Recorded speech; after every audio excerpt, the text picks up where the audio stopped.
Hello, welcome. I'm Renee Valentina, and this is Musing Interruptus. Musing Interruptus is a podcast for sharing thoughts and stories and enjoying idiomatic phrases. You can read along. Just click on Continue Reading in the description to open a Google Doc with the transcription of this episode. The idiomatic expressions are in italics. Try to get the meaning from the context, and then look them up to see if you were right. If you like it, subscribe, follow, and share. But more importantly, continue the conversation. Drop a comment with your answers to today's questions. I love hearing from you. The background music is by Blue Dot. The mix and master were done by Jesus Ario. My sound, Charolastra.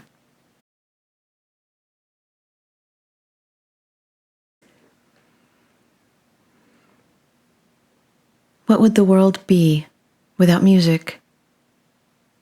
Just noise. In the beginning, it was dark, and quiet was interrupted by clamors and clutters, knocks, knuckle raps, and the rhythmic sounds of intercourse. Yips and yelps, cries, collapses, wind rustling through trees, fire crackling. The sounds of destruction and creation, the roar of the waves, and the fury of the rain. From gentle and inviting to mind-numbing and deafening. It was dark even when light shone through, beckoning us to organize, repeat at certain intervals, and communicate.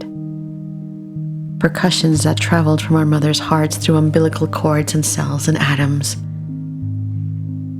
The beats that would mark humanity's artistic expressions of sound. The hearts that set the beats to one of humanity's greatest developments. Music. It was how the leaf and the bamboo reeds became flutes and hunting bows, lyres of and eventually guitars. Eventually, happened over and through North and East Africa, Mesopotamia, and the Mediterranean, the Greek and the Roman and the Spanish empires via the Moors. Too much to mention in too few lines. Too important not to notice. From the randomness and chaos of earthly existence to the systematization of sounds to a beat, humanity arrived at symphonies, a collectivity communicating our history and experience. Strings and winds and percussions and brasses that have accompanied our existence. Crippling solitude is an illusion via the realization that it is not unique. It is shared across grids and ranges. Music surrounds our senses, not just the auditory.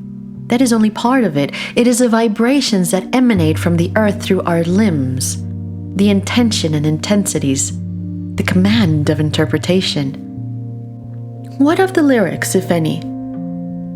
Words that accompany and explain our existence by regaling victories and failures, articulating feelings, all the feelings, basic and complex, all our thoughts. Weaving in and out of fiction, immortalizing, making that which is internal visible and known. Pendulum movements are traced in the evolution of musical expression. You must learn the classics to appreciate the contemporary, to hear the resistance and how musicians push back, push forward, creating genres. None isolated. All embryonic creations paying tribute to the mother's heart. Genius occurs sporadically, maybe. That is a question to ask the experts. But we can agree that humanity identifies genius, and we can tell sometimes because they are glorified, because some pay tribute and scale their long limbs to stand on their shoulders. Such is the case of Jeffrey Ross Hyman and the brotherhood known as the Ramones. Shall we trace the roots back to the spirituals and communal musical expressions of life in our collective cradle? Yes. And then we'll mention the blues and jazz that evolved into rock, and the need to save it from the tentacles of commercial rationality and strip it to the studs to reveal that which is raw, passionate, intense, relentless, and unfiltered. Fast-paced, like a heart beating in response to emotion in real time to what we care most about. And it's not dirty, as I have said on occasion, but earthy, as if recently harvested and organic.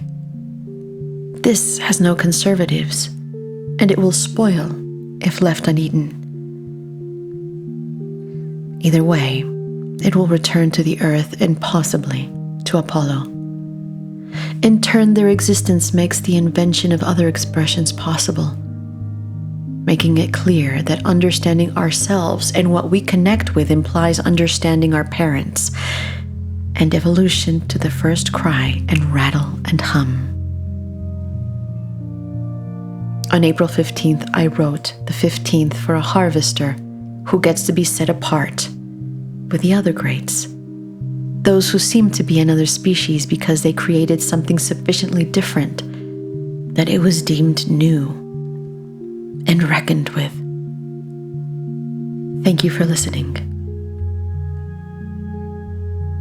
Whose musical origins would you like to trace? What is your favorite music? Where does it take you? Who made what you love possible? I'm listening.